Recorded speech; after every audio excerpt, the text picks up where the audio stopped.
Tugasku menemanimu.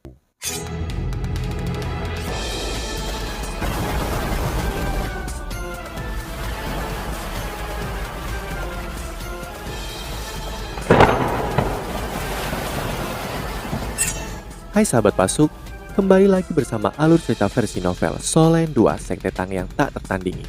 Jangan lupa like, subscribe, dan nyalakan tanda lonceng. Mari kita lanjutkan.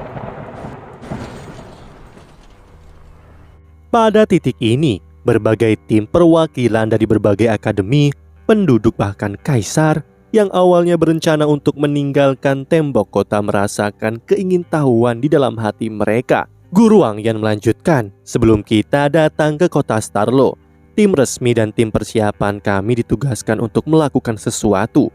Kami harus melenyapkan sekelompok bandit yang dipimpin oleh seorang mas roh jahat di pegunungan Mingdo. Mereka adalah sekelompok bandit yang hanya membunuh, merampok, dan melakukan tindakan kejahatan demi keamanan para pedagang dan orang-orang biasa yang tinggal di pegunungan Mingdo. Akademi Shrek kami memutuskan untuk menyelesaikan masalah ini. Akhirnya, kami menemukan bandit dan pemimpin mereka di sebuah gua. Kami benar-benar mendominasi mereka dalam hal kekuatan. Tetapi Mas Roh jahat itu menggunakan keterampilan jahat untuk meledakkan mayat-mayat rekan-rekan banditnya. Karena banyak bandit mati, ledakan itu menyebabkan cedera parah pada anggota tim resmi kami. 1 di antaranya meninggal, dan 6 lainnya menderita luka-luka sampai batas yang berbeda. Kami telah mengirim beberapa siswa kembali ke akademi untuk memulihkan diri. Akademi tidak punya cukup waktu untuk mengirim lebih banyak orang. Beberapa anggota tim resmi kami yang mengalami cedera ringan masih beristirahat di hotel, dan satu-satunya yang kami miliki yang dapat berpartisipasi adalah anggota tim persiapan ini. Pada kenyataannya, bahkan pertandingan pertama yang kami ikuti sangat sulit bagi kami. Demi kemuliaan Shrek, mereka telah memberikan semua yang mereka bisa. Dan sebagai guru Akademi Shrek, saya bangga dengan mereka. Mereka akan selalu menjadi murid Akademi Shrek yang paling mempesona. Aku berharap semua orang di sini yang telah menaruh harapan pada Akademi Shrek untuk tidak mengkritik anak-anak ini terlalu keras. Dari ke-7 dari mereka, bahkan ada 3 yang baru berusia 12 tahun. 4 lainnya bahkan belum 15 tahun. Apalagi yang bisa kita minta dari mereka? Bahkan jika kita kalah di turnamen ini, dalam hatiku mereka telah menang. Begitu yang ingin ku sampaikan. Terima kasih semuanya. Dengan itu, Guru Wangyan membungkuk ke arah penonton. Dia kembali ke sisi Hechaito dan membawa 3 orang yang tidak sadar turun dari panggung. Penonton telah diam selama beberapa detik. Tidak ada yang bersorak, tetapi ada suara tepuk tangan yang intens. Bahkan lawan Shrek dan Kaisar serta menterinya di atas tembok kota bertepuk tangan untuk Akademi Shrek. Teka-teki di balik tim Akademi Shrek akhirnya diselesaikan. Justru inilah yang mengejutkan semua orang yang hadir. Sebenarnya ada 3 dari anak-anak ini yang baru berusia 12 tahun. Sebagai lawan mereka, Akademi Zitian merasa tidak bisa mengangkat kepala sama sekali. Mereka telah kalah. Mereka tidak hanya kalah dari tim persiapan Akademi Shrek, tetapi mereka juga kalah dari lawan muda seperti ini. Ada 2 pengecualian untuk ini. Ye Wu King dan Yan Er masih terjebak di segel beku Yu Hao. Dan tidak peduli seberapa keras para master jiwa medis yang dikirim oleh komite organisasi turnamen mencoba, mereka tidak dapat melelehkan es yang menutupi mereka. Dilindungi oleh sejumlah besar tenaga medis dan master jiwa dari kekaisaran, Akademi Shrek sekali lagi meninggalkan arena. Hanya saja kepergian mereka dipenuhi dengan udara yang bergerak dan tragis. Penonton bahkan tidak yakin apakah mereka bisa berpartisipasi dalam pertandingan berikutnya. Mereka benar-benar tidak berharap turnamen ini kehilangan kehadiran Akademi Shrek. Mereka bukan hanya akademi nomor 1 di benua itu, tetapi juga bisa membuat para siswanya menjadi gila untuk mempertahankannya. Tanpa mereka, turnamen ini pasti akan kehilangan kilauannya. Xiao Honcheng bertukar pandang dengan adik perempuannya Meng Honcheng lalu tertawa pahit. Shrek, sungguh Shrek, apakah kamu mendengarnya? Orang-orang kecil itu baru berusia 12 tahun, 2 tahun lebih muda dari kita. Mereka akan menjadi rival kita dalam 5 tahun. Meng Honcheng masih tidak yakin. Lalu mereka tidak akan pernah menyaingi kemampuan kita. Xiao Honche memaksa tertawa. Tapi aku takut, bukan karena kehebatan mereka atau karena jiwa bela diri kembar mereka, tetapi karena semangat yang teguh, mengintimidasi, dan sesuatu yang unik dari Akademi Shrek. Adapun kita kekurangan semua itu. Meng Honcheng merendahkan suaranya dan berkata, "Saudaraku, dapatkah kamu mengerti mengapa mereka begitu keras kepala? Apakah itu layak? Ini hanya kompetisi. Apakah mereka tidak khawatir mereka akan berakhir menderita cedera kritis yang akan mengarah pada kemunduran dalam kemampuan mereka, atau bahkan cacat permanen?" Marulong tiba-tiba muncul di samping mereka dan berkata dengan suara yang dalam, "Kita tidak akan menyadarinya karena kita bukan anggota Shrek. Kemarin kita menerima berita dari Akademi bahwa Akademi Shrek mengirim undangan. Mereka dengan hormat mengundang anggota Akademi kita untuk bertukar. Akademi telah memilih kalian berdua untuk memimpin kelompok, dan kita berharap kalian berdua dapat memuaskan dahaga akan pengetahuan dan menemukan apa yang kalian cari di Akademi Shrek." Mata Xiao Honcheng menunjukkan ekspresi keheranan. Dia menganggukkan kepalanya setelah beberapa saat kebingungan dan berkata, "Oke." Di sisi lain, ketika Yu Hao sadar, dia merasakan sakit yang luar biasa berdenyut di sekujur tubuhnya. Rasa sakit itu tampaknya berasal dari sumsum tulangnya dan dari meridiannya, organ-organnya, dan bahkan otaknya. Setiap bagian tubuhnya berdenyut kesakitan. Dia mengerang karena ketidaknyamanan yang akut. Untungnya pikirannya jernih. Dia mengandalkan tekadnya yang teguh dan secara bertahap menekan sensasi yang menyakitkan ini, dan akhirnya beradaptasi. Dia masih menutup matanya. Kasur lembut dan nyaman memberitahunya bahwa dia sudah kembali ke hotel. Pengamatan pertamanya adalah keadaan tubuh fisiknya. Dia mampu merasakan perubahan di setiap bagian tubuhnya dengan kekuatan spiritualnya yang luar biasa. Dan tanpa menggunakan keterampilan sama sekali, Yu Hao menyadari bahwa tidak ada yang salah dengan tubuhnya. Dia tidak tahu mengapa tubuhnya sangat sakit, terutama rasa sakit yang membengkak di tulang tubuhnya dan di meridiannya, seperti penyatuan dengan permaisuri es. Tulang-tulang permaisuri Kalajengking Giok es. Yu Hao tiba-tiba mendapatkan pencerahan. Itu pasti karena permaisuri es telah menyalurkan kekuatan tulangnya. Dan dia sendiri sebenarnya telah menggunakan kekuatan tulang roh 400.000 tahun 2 kali berturut-turut dalam waktu singkat. Tidak heran tubuhnya memberontak. Sudah merupakan keajaiban meridian dan tulang-tulangnya tidak terdampak secara besar. Yu Hao segera berkonsentrasi pada penyaluran kekuatan jiwa di tubuhnya sesuai dengan teknik surga misterius. Begitu kekuatan jiwanya beredar di sekujur tubuhnya, ia mulai merasakan sensasi dingin mengalir dan rasa sakitnya langsung berkurang jauh. Ketika rasa sakit mereda, pikirannya menjadi lebih jernih. Pertanyaan pertama yang dia pikirkan adalah apakah kita menang? Tidak mungkin. Dia bisa menjawab pertanyaannya sendiri. Yang bisa dia ingat, dia meminta bantuan dari permaisuri es. Dan ketika permaisuri es bergerak, dia pingsan dan semuanya gelap. Dia telah berkorban terlalu banyak untuk kompetisi ini. Bagaimana mungkin dia tidak peduli dengan hasilnya? Dia bergumam pelan sebelum dia membuka matanya. Apakah kita menang? Jangan khawatir, kemenangan adalah milik kita. Kita membela kehormatan dan kemuliaan Shrek. Sebuah suara lembut terdengar dari samping telinganya. Begitu dia mendengar kata-kata ini, gelombang kelegaan yang tak terlukiskan mengalir ke seluruh tubuhnya. Dia merasakan seluruh tubuhnya rileks. Kami menang. Kami menang. Kami berhasil melindungi kehormatan dan martabat Shrek. Setelah beberapa kegembiraan dengan jawaban itu, dia ingin membuka matanya, namun ia akhirnya tertidur lelap. Pengorbanan tubuhnya terlalu besar dan ia perlu waktu untuk pulih. Kalian sangat kuat. Orang yang duduk di samping tempat tidur Yu Hao dan yang telah menyampaikan kabar kemenangan adalah pemimpin kelompok resmi mereka, yaitu Ma Xiaotao. Persaingan telah berakhir. Yu Hao dan yang lainnya terluka. Kondisi Wang Dong adalah yang paling baik, tetapi bahkan dia sudah mati seperti cahaya dan pingsan pada akhirnya. Hanya Jiang Nanan yang mampu mempertahankan kesadarannya. Di bawah keadaan seperti ini, bagaimana bisa Guru Wang Yan mengatasinya sendiri? Dia hanya bisa memberitahu Ma Xiaotao yang luka-lukanya telah pulih secara signifikan sekarang, serta Dai Yu Heng dan Ling Luo Chen. Adapun situasi dengan kompetisi, Dia tidak bisa lagi menyembunyikan kebenaran dan dia juga tidak ingin melakukannya lagi. Setelah mendengar Guru Wang Yan menceritakan apa yang telah terjadi, Ma Xiaotao dan dua lainnya jatuh ke dalam keheningan yang mendalam. Bersama dengan Guru Wang Yan, mereka memikul tanggung jawab yang berat untuk merawat Yu Hao dan yang lainnya. Guru Wang Yan menemani terapis yang dikirim oleh Kekaisaran Starlo untuk merawat Xiao Xiao dan Bebe yang terluka parah. Dayu Heng bertanggung jawab atas He Chaito, sementara Ling Luochen merawat Wang Dong. Ma Xiaotao secara alami mengawasi Yu Hao. Jiang Nanan merawat Susansi. Tidak peduli seberapa enggannya dia tidak bisa membiarkannya mati begitu saja.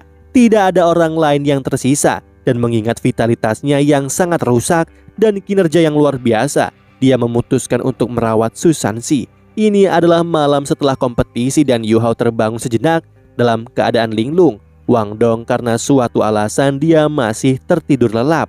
Echa itu secara alami lebih kuat dan berada dalam kondisi yang jauh lebih baik setelah serangkaian perawatan. Bahkan Baby yang terluka parah sudah bangun. Sekarang hanya Xiao Xiao yang berada dalam kondisi yang jauh lebih mengerikan, tetap tidak sadar meskipun luka-lukanya telah stabil. Sulit untuk mengatakan berapa lama dia bisa pulih sepenuhnya. Kekaisaran Starlo mengerahkan sumber daya medis terbaik untuk membantu pemulihan mereka.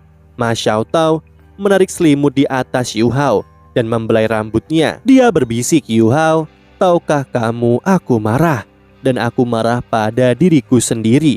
Aku adalah pemimpin kelompok dan semua ini seharusnya menjadi tanggung jawabku. Tetapi aku melimpahkan semuanya kepada kalian. Yakinlah, saya akan memberitahu semua orang bahwa Akademi Strik tidak akan diganggu dan dipermalukan." Kekalahan terhadap Master Jiwa Jahat telah sangat mempengaruhinya. Dalam kompetisi ini, kinerja Yu Hao dan yang lainnya juga membuatnya sangat gelisah. Dia belum pernah merasakan pertikaian seperti ini sebelumnya. Kali kedua Yu Hao bangun, itu sudah pagi berikutnya. Fisiknya telah mengalami perubahan drastis. Kali ini, kelelahannya tidak hanya berasal dari pengurasan kekuatan jiwanya. Itu berasal dari ketika Permaisuri Es memanipulasi tubuhnya dan menyalurkan kekuatan tulang roh yang sebenarnya. Tubuhnya hampir tidak mampu menahan tekanannya. Setelah 1 hari 1 malam penyembuhan, di samping kemampuan regeneratif alami tulang dan fungsi tubuhnya, dia merasa jauh lebih baik daripada sebelumnya. Ma Xiaotao ada di pandangannya saat dia membuka matanya. "Kakak Xiaotao!" Yu Hao berteriak kaget. Ma Xiaotao tersenyum dan berkata, Apakah kamu merasa lebih baik?" Yu Hao merasakan kondisi tubuhnya. Kekuatan jiwanya hampir sepenuhnya diisi ulang. Dan meskipun ia bisa merasakan sakit berdenyut di sekujur tubuhnya, meridiannya masih utuh. Kalimat yang diucapkan oleh Permaisuri Es ketika dia mengambil alih tubuh Yu Hao melayang di pikirannya. Kontrol. Harus dapat mengendalikan setiap kekuatan di tubuh dengan akurasi yang sangat teliti. Dan hanya dengan begitu, dapat mengalahkan lawan yang lebih kuat. Kekuatan sebenarnya dari Permaisuri Es bukanlah sesuatu yang bisa ditangani oleh tubuhnya saat ini. Namun setelah penyaluran pertama kekuatannya, alasan mengapa tubuhnya terluka tetapi tidak rusak adalah karena kontrol sempurna Permaisuri Es. Manipulasi yang sempurna itu sungguh spektakuler dan menakjubkan baginya. "Aku merasa jauh lebih baik." Yu Hao berjuang untuk bangkit. Dia tiba-tiba menyadari bahwa tidak ada satu benang pun di tubuhnya saat dia tersentak dan secara refleks memeluk dirinya. Hahaha, Ma Xiaotao terkekeh saat dia melihat wajahnya yang canggung karena malu. "Mengapa? Bukannya aku pernah melihat kacang kecilmu sebelumnya?" Mulut Yu Hao ternganga ketika dia merasakan wajahnya memerah dengan darah panas. Pipinya merah saat dia berseru sekali lagi, "Itu bukan kacang." Ma Xiaotao tidak bisa lagi mengendalikan kegembiraannya. Saat dia tertawa dengan tulus, dia berkata, "Kurasa memang benar. Tidak peduli seberapa usiamu, laki-laki akan selalu memiliki ego yang tak tertandingi tentang hal itu. Baiklah, aku tidak akan menggodamu lagi. Mandi dan makanlah, dan kamu bisa beristirahat lagi." Dia berdiri sambil berbicara dan meregangkan tubuhnya dengan malas. Dia telah mengawasi Yu Hao sepanjang malam. Tidak peduli seberapa kuat kemampuannya, dia belum sepenuhnya pulih dari luka-lukanya sendiri.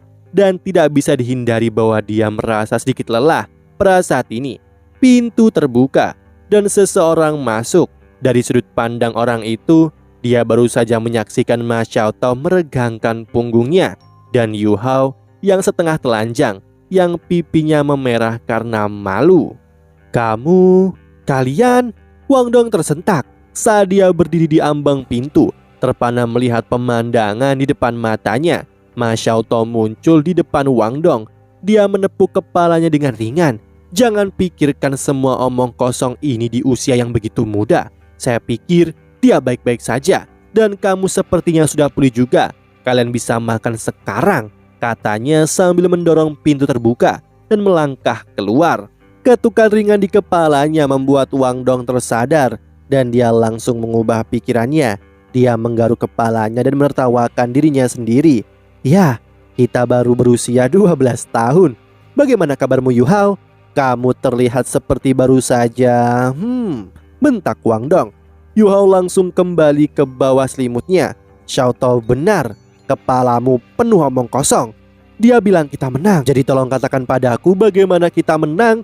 Wang Dong mendengus dan duduk. Tentu saja itu dilakukan dengan satu pukulan palu dari penatua jiwa yang membungkam mereka semua. Yu Hao sedikit bingung dan berkata dengan rasa ingin tahu, bukankah aku yang memberikan pukulan kemenangan? Meskipun dia tidak tahu apa yang telah terjadi, dia memiliki keyakinan mutlak pada kekuatan permaisuri es. Wang Dong menceritakan kembali adegan terakhir pertempuran itu, termasuk bagian di mana dia melemparkan palunya. Sebuah palu? Itu jiwa bela diri keduamu? Disebut apa itu? Yu Hao bertanya dengan rasa ingin tahu. Wang Dong menyaksikan wajahnya yang tenang dan bertanya dengan perasaan tidak senang, tidakkah kamu terkejut bahwa aku memiliki 2 jiwa bela diri? Yu Hao mendengus dan menjawab, apa yang mengejutkan tentang itu? Saya sudah tahu itu sejak lama. Hah?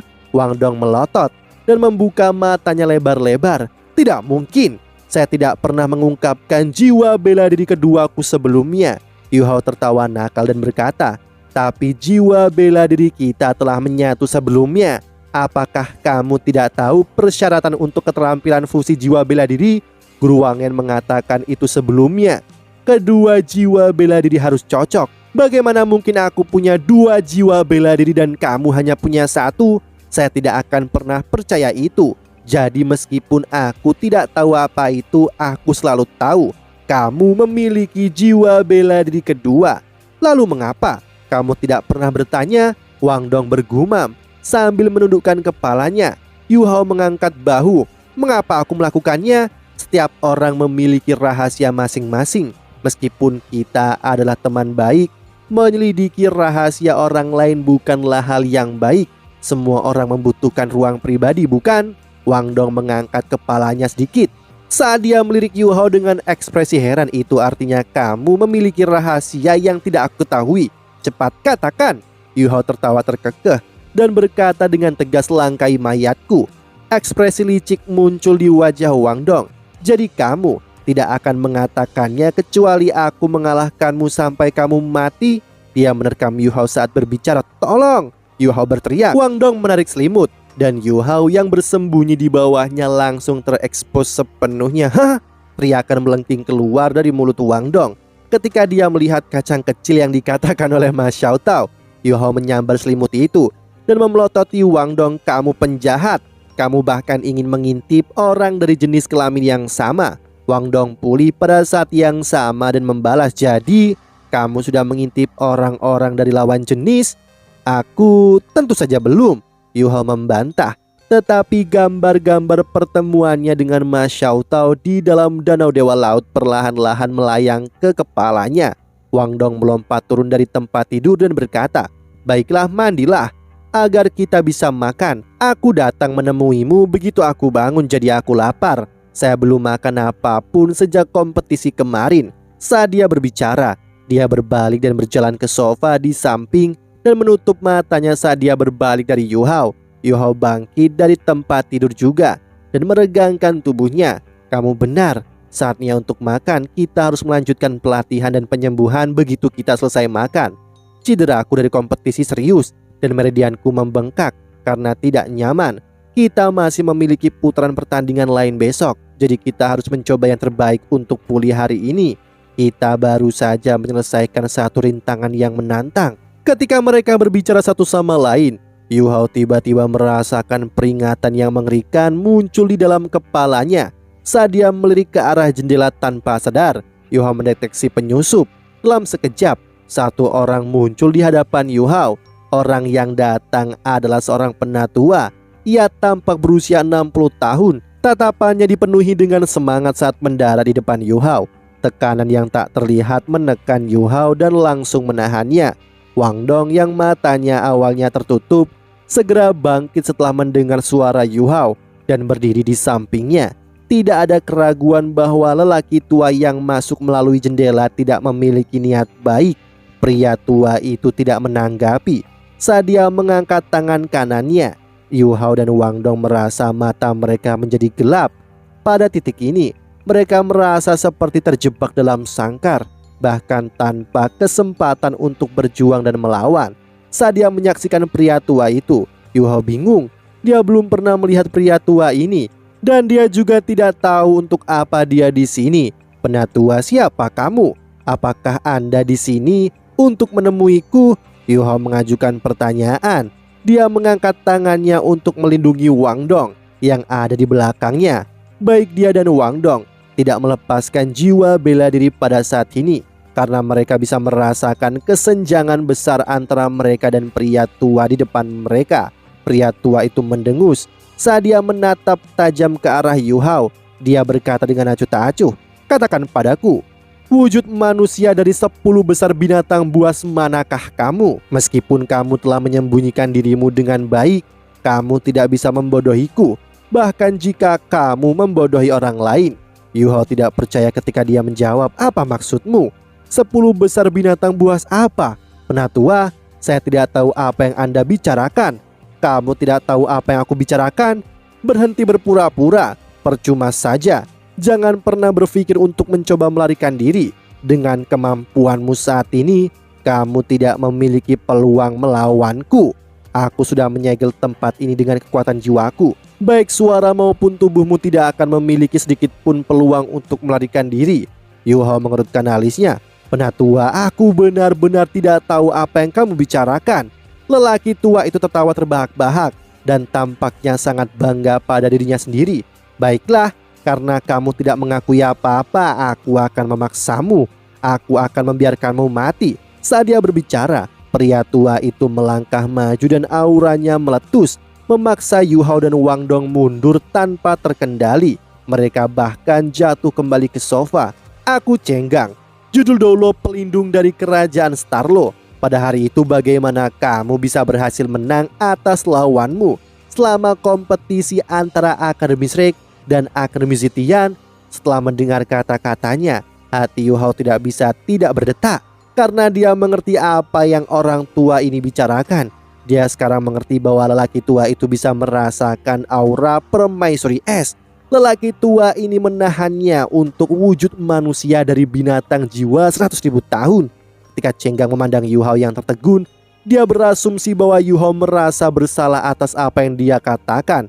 "Selama kompetisi, kamu dipaksa untuk menggunakan kekuatan asalmu. Apakah aku benar? Pada saat itu kamu pasti mengungkapkan aura yang awalnya milikmu. Bagi yang lain, mungkin tidak memperhatikan, tetapi kamu tidak bisa lepas dari mata tajamku. Jiwa bela diriku mengandung perasaan spiritual yang sangat sensitif. Aku sudah merasakan auramu. Biarkan aku berpikir, di antara 10 besar binatang buas, hanya 2 yang termasuk dalam kategori tipe es. Salah satunya adalah Nyonya Salju yang berada di peringkat ketiga, dan yang lainnya adalah Kalajengking Giok es yang berada di peringkat ke-8. Siapa kamu yang asli?" Demikianlah kisah untuk kali ini. Sahabat Pasuk, jangan sedih, jangan bimbang, apalagi galau, karena aku kan selalu menemanimu.